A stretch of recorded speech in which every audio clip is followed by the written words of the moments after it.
When it comes to game assets, doing a manual layout on a lot of these sections is going to be ideal. So let's go ahead and start with the helmet because it has some stuff we can talk about here. Now, I have it kind of scaled to how it looks for the whole thing. I'm not going to really want to use this. I'm going to want to do some adjustments. So first off, it's good to rotate these things in a logical way, especially if you are going to be sending these to a team that might be needing to hand paint. So for example, I'm just going to rotate these like this, rotate the horn upward. And the idea here is you might be sending this to a team that doesn't have access to something like Substance Painter.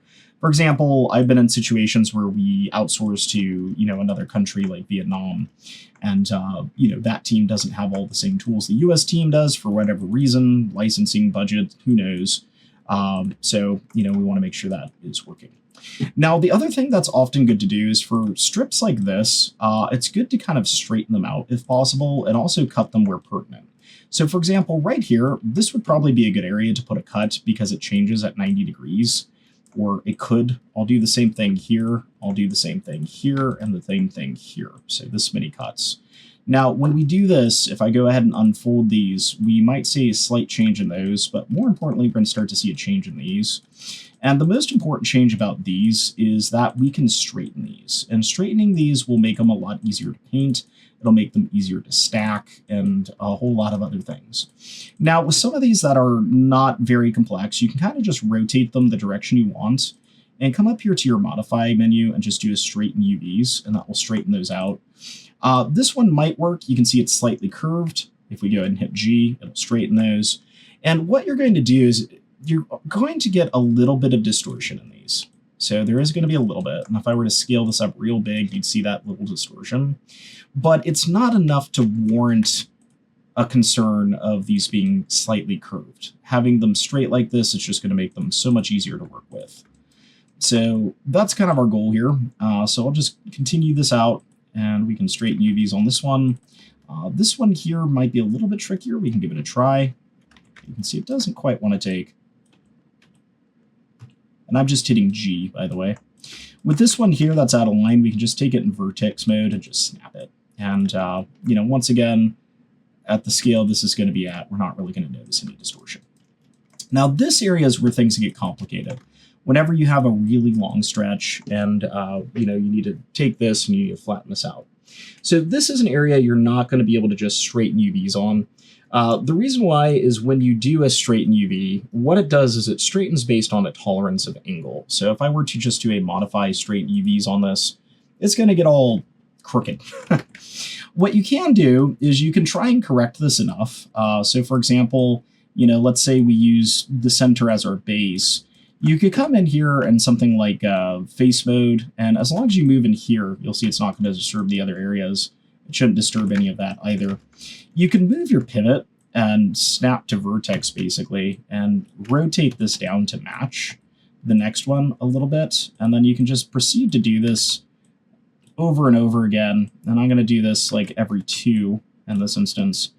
And basically straighten it out this way. And you can even do it every 1. And the idea here is I don't need it to be perfect. I just need it to be close enough, as you might have already noticed with the first pass we did, right? It's like if they're close enough, then, the straighten UV tool can kind of carry them and correct the rest for us. So there's a lot of different approaches you can take this, and there might be a more elegant solution, I'll be honest, than my own. One of the tricky things about 3D is there's so many ways you can do things, and there's quite often a proper convoluted way, but also it's about when you learned and when those ways were added. So there might be a prettier way out there to do this than what I'm doing here. You may already know how, but this way works for me, and I just stick with what works. So we'll continue this process here. Notice how I'm kind of straightening it to a midpoint and then switching to the other side now. So you kind of continue this process. And once again, I'm just using the snap to pivot here to snap the pivot down, and then the rotate to rotate it. And just try and bring it into a line here. For whatever reason, I am having a little bit of an issue here. My brain is not quite computing where it needs to go, but I have faith this will sort itself out in a moment here. And if we need to, we could just move some of these down. All right, so something like that. Let's try and modify straighten on it. Ta-da! And if we go ahead and take a look at this with our edges going, you'll see there's a minor distortion, but not enough to worry about. All right, so that's exactly what we wanted to do. And now when I do a layout on this, you'll see these things are going to stack nicely. One thing is at this stage, I am going to turn off the rotate here, so we don't have any rotation. I do want the scaling to be preserved 3D, but just uncheck rotate down here and let them translate together. And that will go ahead and give us a nice proportionate textile density here. So I'm going to delete the history here and save, and we can go and repeat this process throughout the body here. The helmet is probably one of the trickier ones, but anywhere we have those lines that could be straight, basically we should make them straight. The other thing is we should pay attention to the orientation of the shells themselves to make them as logical as possible for painting. You don't always need to do this, and for very chaotic things like skeletons, sometimes I won't worry about the direction things face, but it is nice to have. So something like the shoulder here, as you might have guessed already, these chunks here are going to serve our purpose of needing the straightening. There is kind of an interesting method you can do of straightening things as well. For example, when you notice, like, if we cut here and we cut here, this chunk's basically going to be able to be straightened automatically by going to modify straighten UVs, but these ones aren't. But if we rotate them like this and use straighten UVs, and rotate them like that and use them straighten UVs, then a lot of the times you can speed up the process here. I'll go ahead and flatten these in UV mode now to make sure they're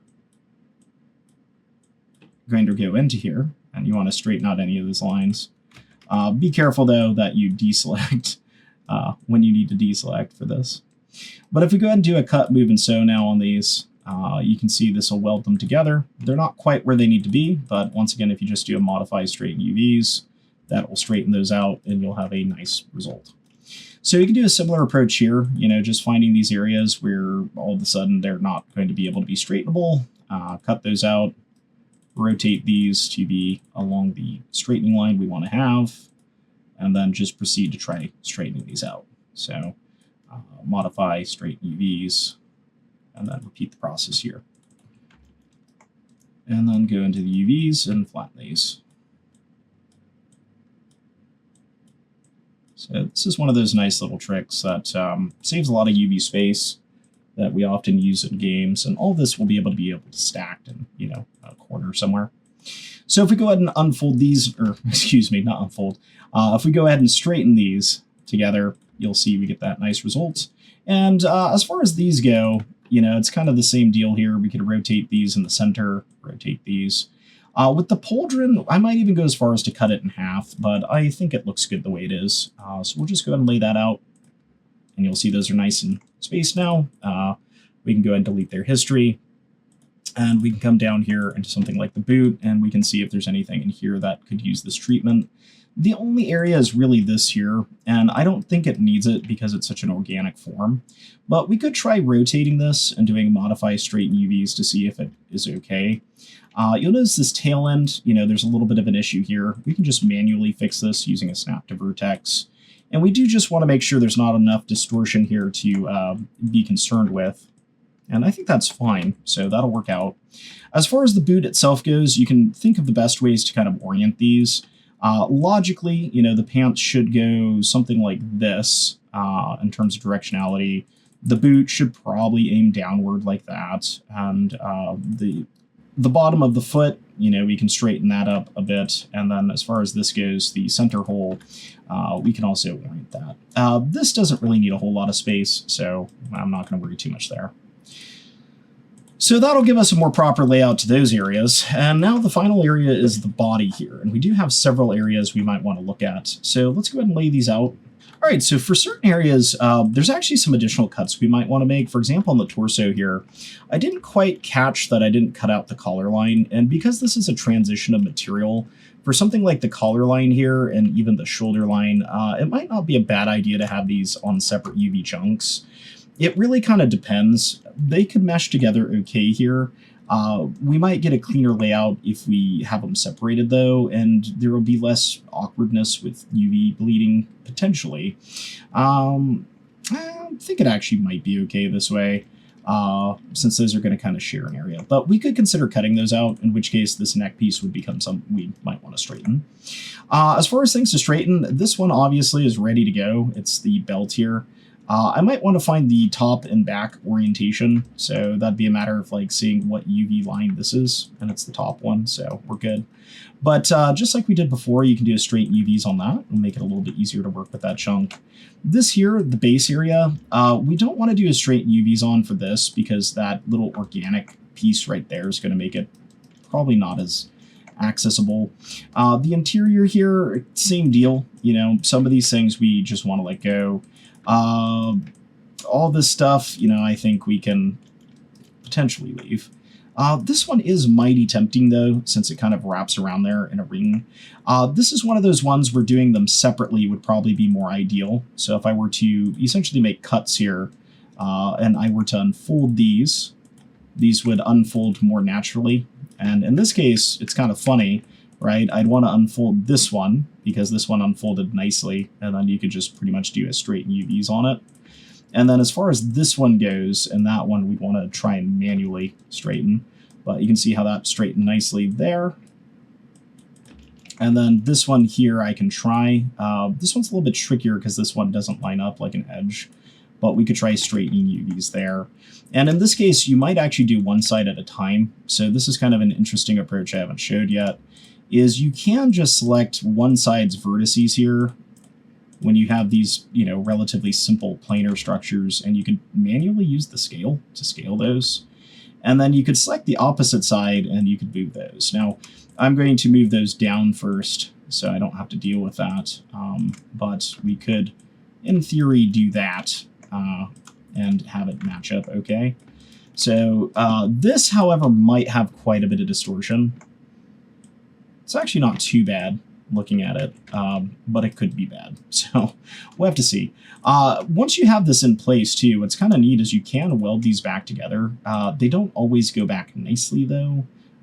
So if I go ahead and do like a modify or cut, move, and sew here, sometimes it works out.